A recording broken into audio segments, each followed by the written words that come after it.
Hello students, welcome to the next part. Now moving forward, we are now defining the next term, that is speed. Speed is the time rate of change of the distance. So whenever any object or particle moves, it is able to cover a certain distance in a certain interval of the time. So the distance covered divided by the time taken will give us the speed. So speed gives us how fast or how slow a particle can move. In order to find the formula for the speed, let us take an example that a particle is moving along the straight line. It starts from the origin at x equal to 0 and the time also is starting from the origin, that time t is equal to 0 seconds. When the particle starts from the point O, it reaches at the point A. Distance covered by it is xa meter and time taken from O to A, it is t1 second. If the same particle starts from point O and reaches at the point B, the distance covered is equal to xb meter and time taken from O to B is equal to t equal to t2 seconds. Now we try to find out the speed between any 2 points. So by the definition, speed between any 2 points is equal to the total distance covered between those 2 points divided by the time taken by the particle between those 2 points.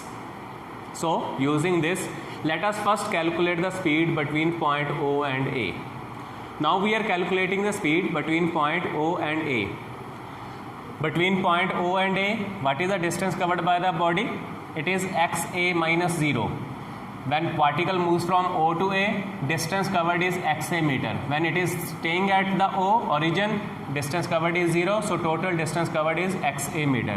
What is the time taken? Time taken is t1 minus 0, it is equal to t1 seconds. So speed between O and A, I have used the subscript OA to indicate that this is the speed calculated between O and A. It is equal to xa over t1 meter per second. Let us now calculate the speed between point A and B. When body moves from A and B, what is the distance covered? Distance from O to B is xb and distance from O to A, it is xa. So what is the distance between A and B? It will be equal to xb minus xa. So distance covered is xb minus xa meter. And what is the time taken?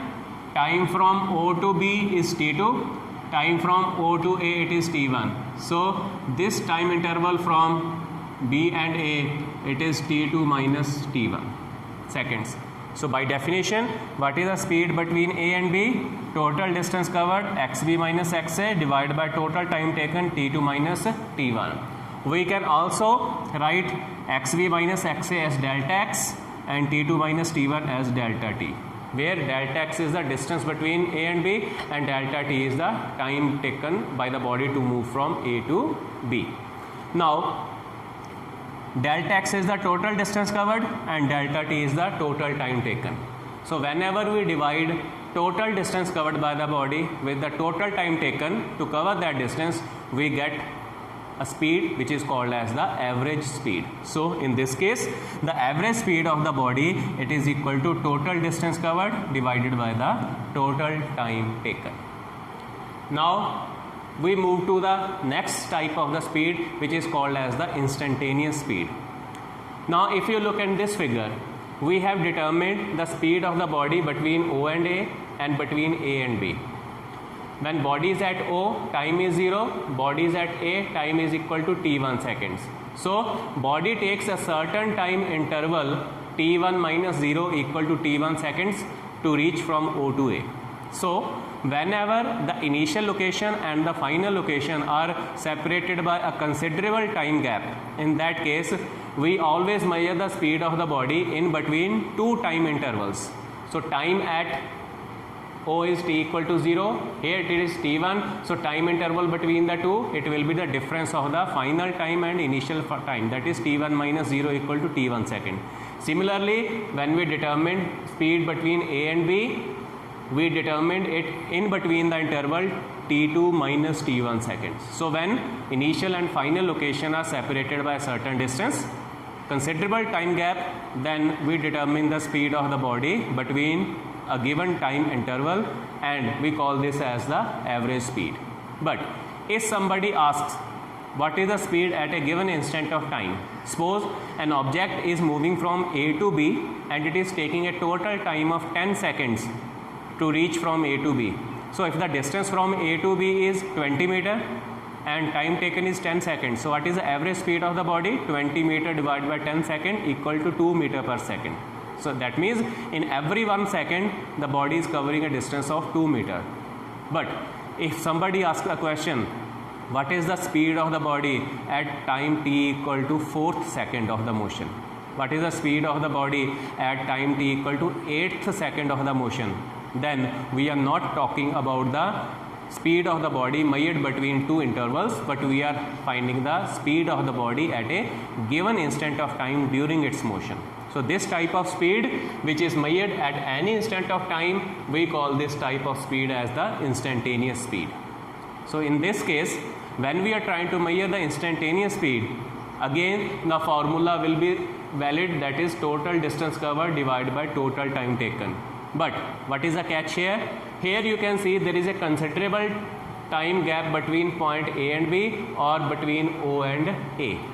But if point A and B, they are very close to each other. If point A and point B, they are almost touching each other, in that case the value of the delta x and the value of the delta t, it will almost be close to 0. That means there will be a very negligible change in the value of the delta x and the delta t. So under this limit, when you are bringing the point B almost in contact with the point A, in that case the speed which is measured, we call it as the instantaneous speed. So because under this condition B is almost coinciding with the point A, the value of the delta t almost approaches 0, it becomes infinitesimally small. So under this limit, if delta t approaches 0, then this formula for average speed under this limit give us instantaneous speed, and instantaneous speed SI, I use the subscript I for the instantaneous. So instantaneous speed is equal to limit of delta x over delta t when delta x approaches 0. And from the first principle of the derivative, we know that this is nothing but dx by dt, that is first time derivative of the distance covered by the body. So this is the formula for calculating the instantaneous speed of the body. Now let us try to use this formula in order to find the instantaneous speed of the body. Suppose the distance covered by a body depends upon the time taken according to this function x is equal to t square. The question is, we had to find out the instantaneous speed of the body at time t equal to 3 seconds. So first we will try to use this formula to find out the instantaneous speed, then we will use this differential formula in order to find out the speed, and then we will check whether we are arriving at the same result or not. So let at time t equal to t1, the time is 3 seconds and the distance covered by the body x1, x is equal to square of the t, so x1 will become equal to t1 square, that is x1 will be equal to 9 meter. Now we have already seen that point B is almost coinciding with point A.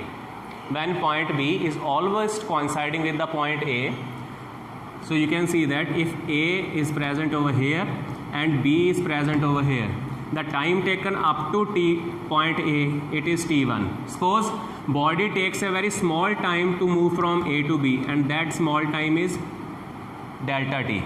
So what is the time taken by the body to move from O to B? It will be t2 equal to t plus delta t, t1 plus delta t. So using this, t2 will be equal to t1 plus delta t, which will be 3 plus delta t. So what will be the new value of x2? What will be discovered by the body at t2? It will be 3 plus delta t whole square. We open up the square, it is 9 plus delta t square plus 2ab, 6 delta t. Now according to formula, we require delta x. So what will be the delta x? It will be x2 minus x1, which will be 9 plus delta t square plus 6 delta t minus 9. 9 and 9 get cancelled. We are left with delta t square plus 6 delta t. we can take delta t common, so delta x become equal to delta t into delta t plus 6. Therefore, by the definition of instantaneous speed is nothing but the limit of delta x over delta t when delta t is approaching 0, when the limit of delta t is approaching 0. So we divide both sides of this equation with delta t, then delta t and delta t get cancelled, we will be left with delta t plus 6.